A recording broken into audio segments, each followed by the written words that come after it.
Hello, everyone. Glad to see you on here. I know it's been like a month of Sunday since I've been on YouTube. A lot has changed since my last video. As those of you who know, I like to read books to my grandchildren and tell stories of my life so that my grandkids can hear it. So I was informed that I probably should put some of those on private. And I've just been busy with Christmas, and the holidays um, my husband's a pastor of a church, so there's always a lot of excitement around Christmas time. All the practicing for cantata and the children's plays and the dinners, and just a lot of fun and awesome fellowship with everyone. Um, I'm not on it very much either for the fact that I have a lot of glaring. I was having problems with my eyes and went to the doctor. They wanted to make sure when I was on the Topamax that it didn't cause some severe damage to my eyes because I was starting to see a lot of flashing and stuff with them. And I knew I had cataracts, but I didn't realize they were that bad. So I'm having surgery. I'm having surgery the end of this month on the 23rd on my left eye and February 6th on my right eye. They're going to implant new lenses in my eyes. Um, they told me, or they asked me if I wanted to have far, distance to see or near. And, I've never been able to see far away. I've worn glasses since the beginning of second grade. And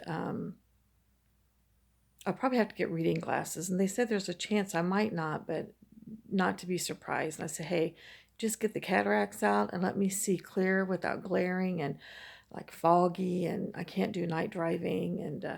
Um, so I've got that coming up. So that's one reason why I'm not on as much either. Christmas was wonderful. Absolutely wonderful. Our oldest daughter hosted my side of the family, and my brother from San Diego, who is married to my husband's sister, were able to come this year, and two of their children were able to make it. The other two live, one's up in Vermont and one's out in California. And it was wonderful, but at the same time, I kept having waves of sadness because this is the first Christmas that my youngest daughter, yeah, my husband and I were blessed with two daughters, that our youngest daughter and her husband and my three small grandchildren, 9, 6, and just turned 3, um, were not able to be with us. And that was hard. But this is what God's called them to do. And I think of all of our soldiers overseas, and they're fighting to protect us here, and how their parents must feel. And my daughter didn't go over to carry a gun. She went over to minister to the Haitians.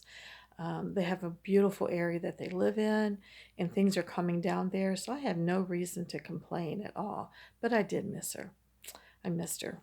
But I was so thankful I was able to stay the week, my husband and I both, with with our daughter, and our granddaughter too, and our grandsons. But it was just nice being in the hustle and bustle with them.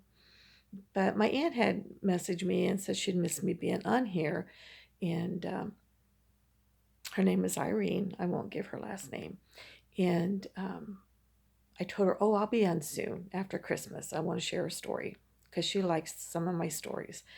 I won't be able to read books to the kids anymore because of the way Facebook has changed some things around. So I'll just make them private. But my story is of my Aunt Irene. She is only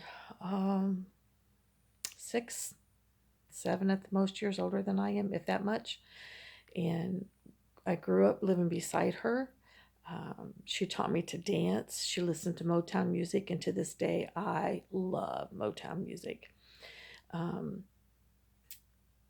She had long dark hair down to her bottom end, and we would lay it on an iron, and I'd watch her iron her hair, and she'd even trust me to do it sometimes.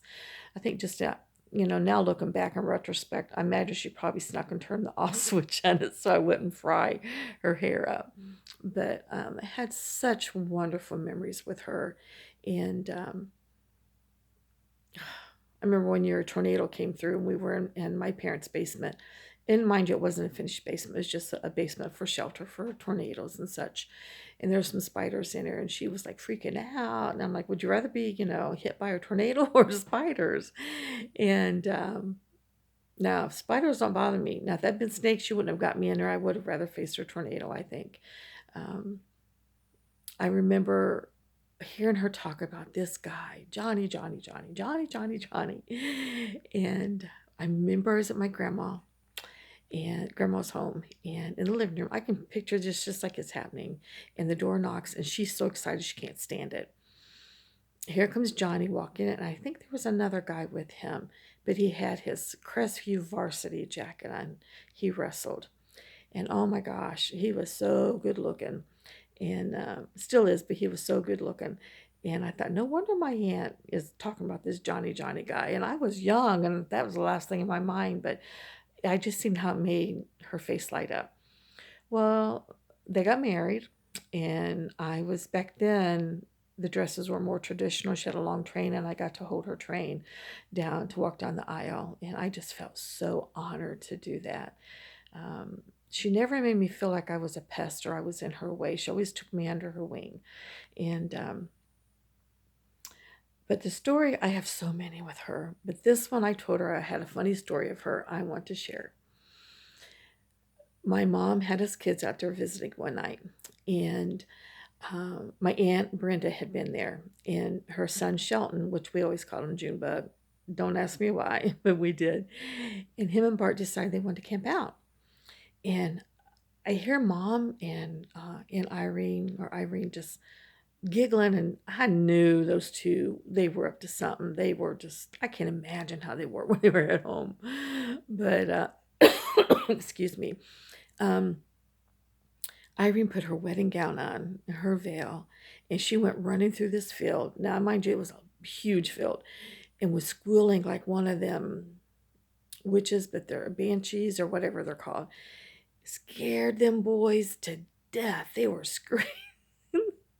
They really weren't very old either, but it was hilarious. Irene, you were a hoot. We never knew what you were going to do. Um, oh, that was just so hilarious. I loved it when she lived out there. Um, when my husband and I started dating, my mom was expecting my baby brother. And um, I'm going to be honest, I was mouthy. I mean, I would never swear, not like that, but I mean, I was just like, I had better things to do, you know. You get that age. And my mom was pregnant with Jack, and poor thing, she went to had some medical issues, and then found out she was pregnant, and she thought she was done having kids, and she was so thankful she had Jackie though. But I went out and stayed a few nights with my aunt Irene. I just kind of needed a break, and Mom needed a break from me, I'm sure. um, I don't know how Mom did it. I really don't. Raised all of his kids. I mean, Dad was there too. Dad was an awesome dad, but Mom was always working. The house, you could eat off the toilet lid, and I am not exaggerating. But anyway, she when I heard her and Aunt Irene, sorry I digressed. When I heard her and Aunt Irene laughing, I knew that what they were up to something no good. But I don't know. I just special memories. My mom and Aunt Irene both have always been the type of women who, they're caregivers. They take care of people, not expecting anything in return. Always want to make sure you're fed. If she's like, especially with my mom and Aunt Irene, same way. If they got a new top or different top, do you like this? You like that? And give me a top. And um, my grandma Shepherd, my mom's and Aunt Irene's mom, was a little small thing. She was a feisty little firecracker, and my grandpa was so sweet too. But she raised those girls to work and to do, and they serve and they care. And to this day, Aunt Irene is taking care of her husband who is ill, and I won't go into that, but she gives it 110. And that's how my mama was with my dad when my dad was so ill. I mean, they took care of him when they weren't ill, but I just pray that I am just a third of, of, of a caretaker and caring and kindness to others the way that those two women are. So my mom and my Aunt Irene, I believe, and my grandma Lauren, my daddy's mom, had the biggest influence in my life. Um, so Irene, this really is for you, because you're wanting like a story from me or something. But um, you've made my life. You've given me joy in my life, and Mom has. Mom is happily remarried now, and I seen her at Christmas, and oh, I'm so excited to see her. And she's just happy, and he's happy, and I'm very thankful for that. So I don't know when I'll get back on. Like I said, I got to have this surgery. It's really bothering me now if the lights are glaring, so we'll be getting off. I pray and that you all have a wonderful new year of this 2020.